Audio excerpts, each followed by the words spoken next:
तर बघा अपराजिताचं झाड, इथे एक फक्त वारलीवाली शेंग टाकली होती, तर याचे 3-4 असे रोप टिकले आहे.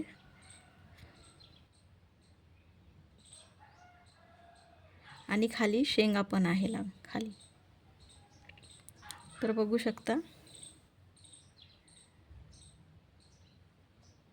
तर एक शेंग टाकली तर एवढं सारं निघत असते. तर हाय, जय श्रीराम. तर आज आपण जे झाड बघितलं आहे तर त्याच्याबद्दल बोलणार आहोत, अपराजिताचं झाड. तर अपराजिताचं झाड जे आहे तर ते खूप आपल्या घरासाठी म्हणा की घरी लावलं तर सुख समृद्धी धनसमृद्धी अशा याच्यासाठी आहे ते महत्त्व त्याचे. तर तेच म्हणत आहे की ते झाड आधी ना किती पण नाही का असं लावायचा प्रयत्न करत होतो, तर माहीत नाही लागत होतं नाही होतं, आणि तेवढं त्याची माहिती पण नव्हती. असेल कोणाच्या घरी पण हे घरी लावावं किंवा घरी आणून हे म्हणजे लावणं चांगलं आहे असं वगैरे, म्हणजे काहीच म्हणजे त्याचं म्हणजे महत्त्व म्हणत आहे की काही असं म्हणत आहे ना की जर दुसऱ्याच्या घरी दिसलं आपल्याला तर असं वाटते का आपल्या घरी पण राहावं, असं पण आहे. तर तेच म्हणत आहे की जिथं मी राहत आहे तिथे ना असं कोणाच्याच घरी असं बघितलं नाही की हे झाड म्हणून असं आहे. तर तेच आहे. तर म्हणून तर आधी मग नाही का माझी बहीण जी आहे तर ती सांगायला लागली, आणि जे म्हणत आहे की माझ्या बहिणीचं लग्न होतं तर तेव्हा ना ती डायरेक्ट अशी बिया आणली. ती जिथे राहायची, जी माझी बहीण आहे तिथे राहायची ना, तिच्या घरी असं मोठं झाड होतं म्हणते. तर तिनं अशा वारल्या बिया आणली माझ्यासाठी की अगं तू लाव, हे कुठंतरी लाव असं असं म्हणून. तर मी म्हणत आहे की माझ्याकडे जे आहे ते पूर्ण अंगणामध्ये पूर्ण स्टाईल लावली आहे. तर मग मी विचार केला, अरे कुठं लावणार असं नाही का, ते मग कुंड्या आणून किंवा वेगळं असं काहीतरी बाल्टीमध्ये वगैरे लावावं लागेल असं मग विचार केला. तर असं पण आहे. तर मग काय झालं की ती आणली आणि दिली. तर त्या बियाणं तशाच पर्समध्ये राहिल्या, ते काही लक्षच नाही राहिलं की लावावं का काही असं तसं म्हणून.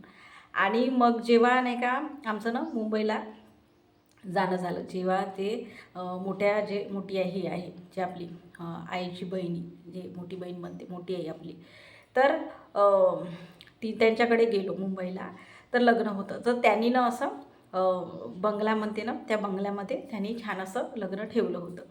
तर जेव्हा आम्ही मेहंदीला गेलो तिथे बंगल्यामध्ये मेहंदी होती. तर तिथे ना असं खालून तर वरपर्यंत तो पूर्ण असा बंगलाभर जे म्हणतात ना, मागून पुढून ते अपराजिताची झाडं असं वेल वरतपर्यंत, जे म्हणताय ना त्यांचं ते खालचं घर जमीन आणि वरतपर्यंत असं डबल मजली होतं, तिथपर्यंत असा वेल जाऊन आणि असे निळे निळे गुच्छेदार असे फुलं लागून बघा. तर ते असं बघून ना असं वाटलं, अरे घरी लावलं तर किती छान दिसेल हे, आणि इतकं छान पण आहे असं वगैरे नाही का. असं म्हणजे विचार करा की त्या मुंबईच्या ठिकाणी सुद्धा असं म्हणजे झाडं लावून आणि असं पूर्ण म्हणत आहे एक परिसर पूर्ण हिरवंगार असं. तर ते असं बघितलं आणि मग नाही का तेच म्हणत आहे की आणलो मग घरी. आणून मग नाही का तेच म्हणतं की मग ते याच्यामध्ये तोडल्या जे फुलं होते आणि शेंगा होत्या. तर ते बरोबर शेंगा आम्ही पाहून, त्या वारल्या शेंगा आहेत ते पाहिलो आणि ते तोडून आणले. मग घरी आलो आम्ही, आणि मग घरी आल्यावर मग काय केले माहिती आहे, बकेटमध्ये टाकली. जे आहे जे मोठी बकेट होती तिला फोडली, तिला म्हणजे छान असे म्हणताय ना की छिद्र वगैरे केले, आणि बघ नाही का तिला फोडून त्याच्यामध्ये माती टाकून, माती पण आणावं लागली. जे वावरात जे बाया जातात त्यांना सांगितली की मला थोडीशी माती आणून द्या म्हणून. तर बाया आणून दिल्या. मग असं आहे. तर मग ती छान अशी वावराची माती जे म्हणते ना, काळी माती, त्या मातीमध्ये थोडीशी रेती मिक्स करून असं ते झाड लावलं. तर ते झाड आधी स्टार्टिंगला मला असं वाटलं की लागेलच नाही, कारण की म्हणत आहे ना की 2-3दा लावून बघितलं तर नाही लागलं. तर असं वाटलं की लागेलच नाही, अशाच बिया टाकून दिल्या आणि म्हणत आहे लक्षच दिलं नाही, लक्षच दिलं नाही.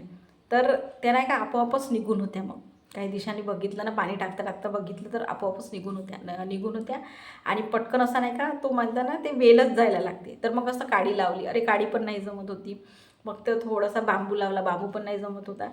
मग नाही का पुन्हा असं मोठं झालं.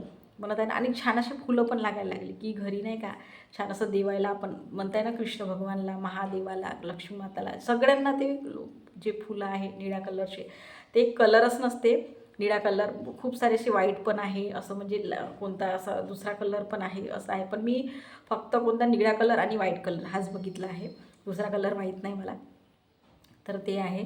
तर म्हणून म्हणत आहे की तेच अपराजिताचं झाड, तर ते असं म्हणजे त्याची फुलं देवाला खूप म्हणजे महादेवाला आणि जे कृष्ण भगवान लक्ष्मी माता आहे, तर तेच म्हणत आहे की निघायचे ना, मग नाही का घरी पण वाहायचे आणि आम्ही जेव्हा मंदिरात जायचं महादेवाच्या वगैरे नाही का, तर न्याहायची मग पांढरे फुलं पण न्यायची आणि अपराजिताची पण फुलं न्यायची, असं पण आहे. तर आणि घरी पण असं म्हणून नाही की ते जेव्हा छोटं झाड होतं ना, तेव्हा पण खूप म्हणजे असे 10-12 असे फुलं निघायचे, तर घरी पण वाहायचे मग महादेवाला, लक्ष्मीमाताला, कृष्ण भगवानला, असं आहे. तर हे वाहले. मग नाही का काय झालं की ते मग पुन्हा मोठं मोठं ते म्हणत आहे ना, बांबू लावला, हे पण लावलं, तर नाही जमलं. तर मग काय केलं, खालून मग वरतं जे माझी जे टेरिस आहे त्याला अशी दोरी बांधली. जे राड आहे, टेरिसचा जो राड आहे, त्याला अशी डायरेक्ट अशी दोरी बांधली. तर तो वेल असा किती फास्ट म्हणजे वाढत गेला आणि इतके फुलं निघायचे, इतके फुलं निघायचे की मी जे लक्ष्मीमातेचे माझ्याकडे जे फोटो आहे त्यांना मी असं पूर्ण हार, असं खालपर्यंत असं म्हणताय ना, गुच्छेदार असा हार व्हायचे. आणि असं नाही की असं 10-12 पण निघले तरी मग नाही का छान तेवढ्याच फुलाचा हार व्हायची. आणि जे थोडेसे निघले तर मग घरी 2-3 निघले तर मग घरी देवाला व्हायची, असं पण होतं. तर असं म्हणजे किती सारं म्हणजे ते म्हणतात ना की जपन केलं छान असं, म्हणजे आपण झाडाचं जे म्हणत आहे केलं तर आपल्याला किती सारी अशी फुलं देत असतात. तर तेच म्हणत आहे की छान असं मस्त असं गुच्छेदार हार वाहला आणि घरी इतकं छान असं सुखमय वातावरण, आनंद वाटायचा की छान असा हार वाहला. ते म्हणजे म्हणताना की देव पण असे खुश होतात की आपण छान त्यांना हार दिला, फुलं वाहले, तर असं म्हटल्यासारखं आहे. तर तेच म्हणत आहे की ते तर पूर्ण असं म्हणजे जे टेरिसवर असं पूर्ण जाऊन ते कसं एकदम गेला आणि वरतं तर वरतं पण असे फुलं लागायचे, पण ते मला त्यांना हात नाही पुरायचा. आणि वरतून तोडतो म्हटलं तर मग असं पूर्ण खाली वाकावं लागत होतं. तर असं आहे. तर म्हणून नाही का मग थोडंसं जे आपल्या टेबलावर वगैरे चढून जेवढे आपले झाले तेवढे म्हणजे फुलं तोडून इतके छान वाटायचे. जेव्हा जेव्हा म्हणजे कसं लोकं नाही का घरी किंवा कोणी असं म्हणजे नाही का बाया, भाजीवाल्या बाया, किती छान दिसत आहे असं म्हणजे फुलं लागून दिसायची, तर नाही का, तर किती छान दिसत आहे असं वगैरे म्हणजे नाही का म्हणायचे. तर खूप असं छान वाटायचं. तर आता काय झालं, तो वेल आहे ना, जो वेल आहे तर तो काय झाला माहीत आहे का, एकदम म्हणजे त्याला ते म्हणतात ना की ऊन जास्त म्हणजे त्याला पाहिजे नाही. थोडीफार ऊन ठीक आहे, पण जास्त ऊन पाहिजे नाही. तर ते उन्हाळ्यामध्ये जे आहे तर ते ऊन नाही का त्याला लागायची, तर त्याचे पानं ना असे वारून गेल्यासारखे नाही का. तर तो वेल नाही का काय केला, मग जी दोरी आहे ते काढून टाकली आणि थोडासा वेल असा जे आहे कापून टाकला आहे. तर खालचे जे म्हणतात जे थोडंसं कापून टाकलं ते खालचं आहे.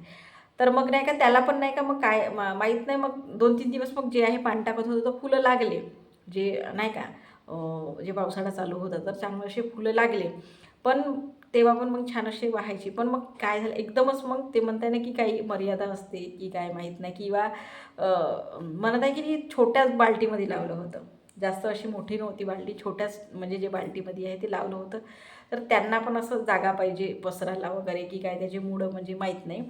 तर ते आपोआपच मग नाही का त्याला असे ज्याची म्हणजे मोठाचं जे फुलाचा मोठा आकार असते, तर तो आकार नाही का असा छोटा होऊन गेला. छोटे असे फुलं नाही तर मग अशा कळ्याच राहायच्या, उगवायच्या नाही, असं पण होतं. तर तेच म्हणत आहे की मग नाही का पुन्हा मग असं तोडून टाकलं की छान असं म्हणजे छाटल्यासारखं. तर मग नाही का या अशा शेंगा लागल्या होत्या, अशा कोवळ्या कोवळ्या खूप साऱ्या अशा शेंगा निघाल्या आणि छान अशा शेंगा लागल्या होत्या त्याला. तर खूप जण असे शेंगा नेले पण माझ्या घरचे की द्या ताई म्हणून नाही का, की माझ्या घरी पण, कारण की म्हणताय ना की आमच्या आवारामध्ये जे आहे इकडे वाडामध्ये कोणाकडेच झाड नव्हतं. तर ते म्हणत आहे की जे बाया पाहायच्या फुलं वगैरे सकाळी नाही का, सकाळी कसं नाही याचं आपण तोडू शकत, म्हणजे आंघोळ पाणी करूनच ते फुलं तोडू शकतो ना नंतर दुपारनंतर. तर असं आहे, तर दुपारनंतरच तोडायचे सगळं. तर ते बघायच्या मग नाही का. तर शेंगा खूप साऱ्या लागल्या होत्या या अशा. आता ह्या हिरव्या आहे तर आपल्या ह्या ठेवल्या नाही का, या ठेवल्या तर या नाही का छान अशा वाढतात, वाढवलं तर, आणि छान असे दाणे पण जे आहे निघतून आपल्याला छान असं टाकता पण येते. असं नाही की तुम्ही आपण करतो की पावसाळ्यातच सगळे झाडं लावले, नाही असं नाही. जर पाणी घरी राहिलं तर झाडं पण लागतात छान असे, असं आहे. तर असं पण टाकलं आणि पाणी असं थोडं थोडं पाहत राहिलं तर लागतात खरंच. तर म्हणून नाही का मग ह्या शेंगा आहे त्या ठेवल्या आहे. नंतर मग एखादी लावेल पुन्हा ते जे बाल्टीमध्ये झाड लावले आहे तर ते आता छान झालं की दुसऱ्या पुन्हा एखादी बाल्टीमध्ये, कारण की असं म्हणतात ना की खूप असं घरभर झाडं नाही का लावलं की छानच दिसते, वेल वगैरे छान, कारण की आपल्याला फुलं पाहिजेच पूजे वगैरेसाठी. तर तेच म्हणत आहे की खूप जण असे शेंगा नेले वारल्या ओल्याचे जशा पाहिजे तशा, आणि खूप जण असे म्हणजे झाडं पण लावले ज्यांना साईडला वाळायला वगैरे दिली, तर असं पण आहे. तर म्हणून म्हणत आहे ना उन्हाकडे जर दिसलं तर असं वाटतं की आपल्या घरी पण राहावं ते झाड. तर ते झाडच मग नाही का काय केलं माहीत आहे की तोडून टाकलं, म्हणजे पूर्ण छाटूनच टाकलं, फक्त थोडंसं एवढं एवढं जड आहे त्याचं. तर तेच म्हणत आहे की आता ते उगवेल माहीत नाही आता, कारण की समोर उन्हाळा पण लागत आहे. तर पाणी तर टाकणं चालूच आहे, पण तेच म्हणत आहे की त्याची जी जागा आहे जागा त्याला अपुरी पडत आहे. कारण की आम्ही जे बघितलं त्या बंगल्यामध्ये, जे मुंबईला गेलो होतो ते बंगल्यामधून म्हणत आहे, तर तिथे ना असं म्हणजे खाली अशी पूर्ण मातीच माती होती. त्याला म्हणजे त्याला नाही का छान असं मोठी जागा पाहिजे, असं वरतं असं होईल जात आणि काय म्हणजे राहायला पाहिजे छान असं. तर त्यासाठी असं जागा पाहिजे. तर तेच म्हणत आहे की छान अशी जागा राहिली तर तो मोठाही होतो, छान असं फुलं पण देतो आणि राहतोही म्हणजे वर्ष म्हटल्यासारखं. तर हे चांगलं माझं हे म्हणत आहे की वेल गेला छान असं, म्हणजे लावले पण जे फुलं आहे ते नाही का वाहले पण. आणि तर कसं आहे तो म्हणताना की बाल्टीमध्येच लावला, जर खाली लावलं असतं तर आता पण तर राहिला असता. तर ते पूर्ण जसं जड कापून टाकलं आहे आणि त्या टायमाला ज्या बिया निघल्या तर ते नाही का त्या बाल्टीमध्ये लावले आहे, असं आहे. तर असं पण आहे. तर तेच म्हणत आहे की खूप छान आहे झाड ते अपराजिताचं लावणं घरी, छान असं सुख समृद्धी म्हटल्यासारखं, समृद्धी म्हटल्यासारखं आपल्या घरी येते, छान वाटते पण असं फुलं वगैरे लागलं तर, असं पण आहे. तर तेच म्हणत आहे की विचार कधी कधी कसं आहे विचार येते की कुठं लावावं, कारण की म्हणते ना पूर्ण फरचीच आहे, स्टाईलच आहे पूर्ण लावून अंगणामध्ये पण नाही का. तर असं आहे. तर आणि सांगत आहे की एखादी आपण लावलंही कुंडीमध्ये वगैरे तरी जास्त दिवस ते राहत नाही झाड कुंडीतलं. 1-2 वर्ष बोध झाले मग ते कुंडीतलं झाड आपोआपच म्हणजे म्हणत आहे की त्याला फुलंच नाही लागतील किंवा पानच त्याचे म्हणजे जे म्हणत आहे की त्याला रोगच येईल, असं पण आहे. तर अशा पण आहे काही गोष्टी. तर छान आहे झाड लावणं ते पण नाही का. तर म्हटलं झाड छान असं अपराजिता जे आपलं आहे झाड त्याच्याबद्दल बोलून घ्यावं, काय आहे कसं आहे तर नाही का. तर खूप चांगलं आहे घरी लावणं, खूप म्हणजे म्हणजे नाही तर सुखमय वातावरण, आनंदमय वातावरण, फुलं देते आपल्याला. आणि म्हणत आहे की देवाला तर खूपच आवडते ते, जे झाड पण घरी राहिलं तर आणि फुलं पण, असं आहे. तर तेच म्हटलं की जे आपण वाहतो ते पण म्हणजे छानच वाटते देवाला. तर म्हणून म्हणताय की असेल तर लावा, बिया असेल तर कोणाच्या घरी किंवा नाही का असं असेल अशा म्हणजे नाही का, जे ओलाही भेटलं तरी छान असं वाळवून आपल्याला लावता येते. तर तेच म्हणत आहे की लावा, छान असते. ठीक आहे. जय श्रीराम.